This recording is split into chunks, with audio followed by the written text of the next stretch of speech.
Hello student, welcome you all to this video lecture. Today we are going to study frequency division multiplexing. In last week I explained you what is mean by multiplexing.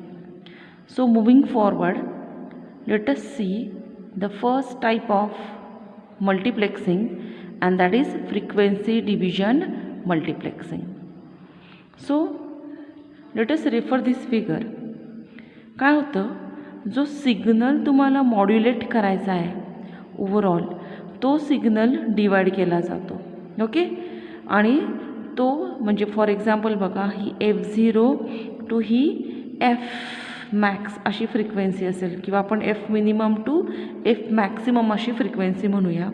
He overall जो frequency signal आहे, ही overall सिग्नलची frequency काय होते, ही सब divide होते. Okay, आणि ती divide केल्यानंतर वेगवेगळ्या कॅरियरने काय केली जाते, मॉड्युलेट केली जाते.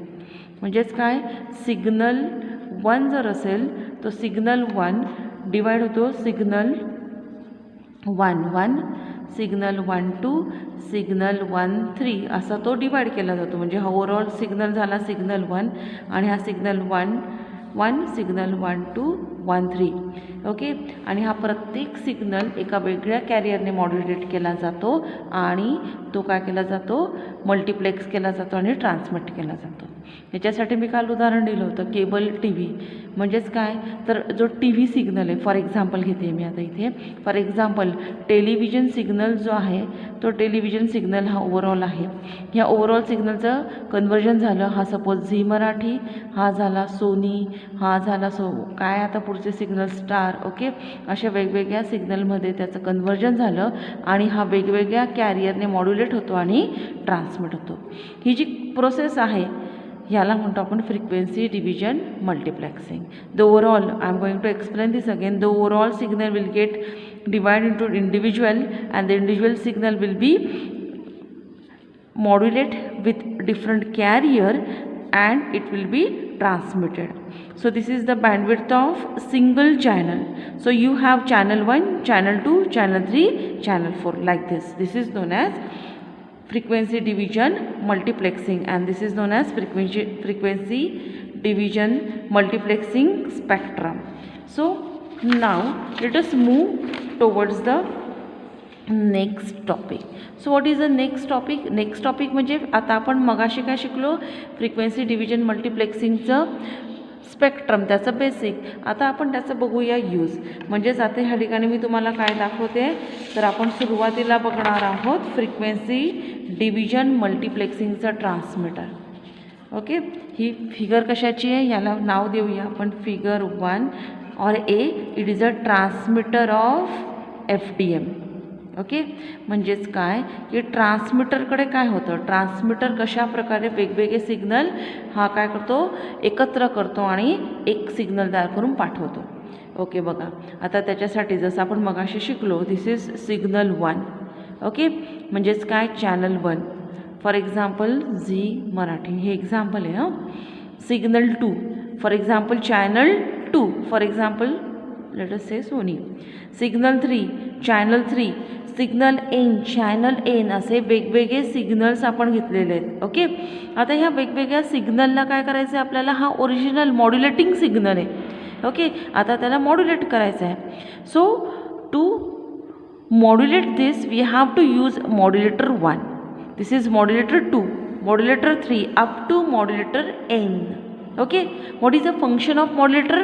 Modulator can change the carrier according to the modulating signal.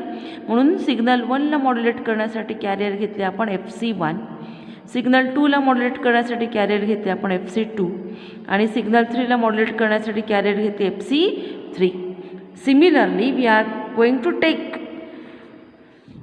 Carrier FCN to modulate signal N. Okay, आता ह्या प्रत्येक मॉड्युलेटरचं जे आउटपुट आहे ते काय असेल, modulated wave. This is what, modulated wave, ज्याचं मॉड्युलेशन झालेलं आहे अशी मॉड्युलेटेड वेव्ह. मग याला म्हणूया आपण modulated wave 1, modulated wave 2, modulated wave 3 up to modulated wave N. Okay, now this see here these modulated waves will apply to the linear mixer or adder. जो आपण मल्टीप्लेक्झर शिकलो ना, त्या मल्टीप्लेक्झरला काय म्हणतात त्या ठिकाणी? मिक्सर किंवा ॲडर. कारण मल्टीप्लेक्झर म्हणजे काय? Many to one. आता हा मल्टीप्लेक्झर काय करतो? मेनी सिग्नल्स घेतो आहे आणि त्याचा एकच सिग्नल तयार करतो आहे, कॉम्पोजिट सिग्नल, म्हणून याला मल्टीप्लेक्झर म्हणतात. पण त्याचं कसं फंक्शन होतं? तर तो मिक्सर किंवा ॲडर म्हणजे हा काय करतो? मल्टीप्लेक्झर किंवा लिनियर मिक्सर हे जे सिग्नल आहे M1 plus M2 plus M3 plus Mn ह्या सगळ्या सिग्नलचं ॲडिशन करतो आणि हा ॲडिशन करून एकच सिग्नल, याला आपण म्हणूया आपण Sn, हा एकच सिग्नल तयार करतो ज्याला आपण म्हणतो कॉम्पोजिट सिग्नल. आणि हा composite signal common communication channel through काय करतो? ट्रान्समिट करतो. म्हणजे हा हे कम्युनिकेशन चॅनल काय असेल? अँटीना असेल किंवा वायर असेल. मग जी सिस्टीम आहे त्याच्यानुसार हा कम्युनिकेशन चॅनल थ्रू काय केला जातो? सिग्नल ट्रान्समिट केला जातो. हे आहे ट्रान्समिटरचं फंक्शन. कोणाचं? फ्रिक्वेन्सी डिव्हिजन मल्टिप्लेक्सिंगचं. Now let us move towards the next topic. What is that? याच्यामध्ये काय तर FDM रिसिव्हर. आता हा जो ट्रान्समिटरने ट्रान्समिट केलेला, आता हे बघा, ह्या ट्रान्समिटरने जो ट्रान्समिट केलेला कॉम्पोजिट सिग्नल आहे, ओके, हा कॉम्पोजिट सिग्नल ट्रॅव्हल होतो आणि तो ट्रॅव्हल होत कुठे? तो रिसिव्हरकडे. ओके, रिसिव्हर ह्या कॉमन चॅनलकडे येतो. ट्रॅव्हलिंग होऊन हा कॉम्पोजिट सिग्नल कुठे आला आहे? तुमच्या रिसिव्हरकडे आला आहे. So what happen here? You have a single channel, single या ठिकाणी सिग्नल आहे. मग हा सिग्नल प्रत्येकाला अप्लाय केला जातो. तो कुठल्या ब्लॉकला अप्लाय केला जातो? Band pass filter 1, band pass filter 2, band pass filter 3, band pass filter N. Okay, बघा आता ही फिगर मी परत एकदा दाखवते. ह्या ठिकाणी काय केलेलं आहे आपण? हे बघा, सिग्नल 1ला कॅरियर 1ने मॉड्युलेट केलं आहे, सिग्नल 2ला कॅरियर 2ने मॉड्युलेट केलं आहे. समजा हा कॅरियर जी आहे पहिली FC1 याची फ्रिक्वेन्सी आहे 200 kHz. So next have the frequency of 300 kHz. पुढची फ्रिक्वेन्सी काय असेल? फॉर एक्झाम्पल 400 आणि खाली काय असेल? 500. अशा वेगवेगळ्या कॅरियर फ्रिक्वेन्सीने आपण सिग्नल काय केले? ट्रान्समिट केले. So what happen? ह्या ठिकाणी काय आहे तर हा बँडपास फिल्टर घेतला आहे. So what is the role of bandpass filter? हा डिझाईन केला असेल 200 kHzला. ओके, म्हणजे हा बँडपास फिल्टर काय करेल? तुमच्याकडे जो कॉम्पोजिट सिग्नल येतो आहे तो कसा असेल? M1 plus M2 plus M3 plus M4. म्हणजेच काय? 200 अधिक 300 अधिक 400 अधिक 500 kHz अशा फ्रिक्वेन्सीचे सिग्नलचे ॲडिशन असेल. सो बँडपास फिल्टर असा डिझाईन केला आहे की हा बँडपास फिल्टर काय करतो? फक्त 200 kHzचे सिग्नल ह्या ठिकाणी ट्रान्समिट करतो आणि बाकीचे स्टॉप करतो. म्हणजे आता याला इनपुटला हा सगळा सिग्नल येतो आहे, पण बँडपास फिल्टर काय करेल? It will transmit only the signal which has the frequency of 200 kHz. And the remaining signal whose frequency is 300, 400, 500 will get eliminated.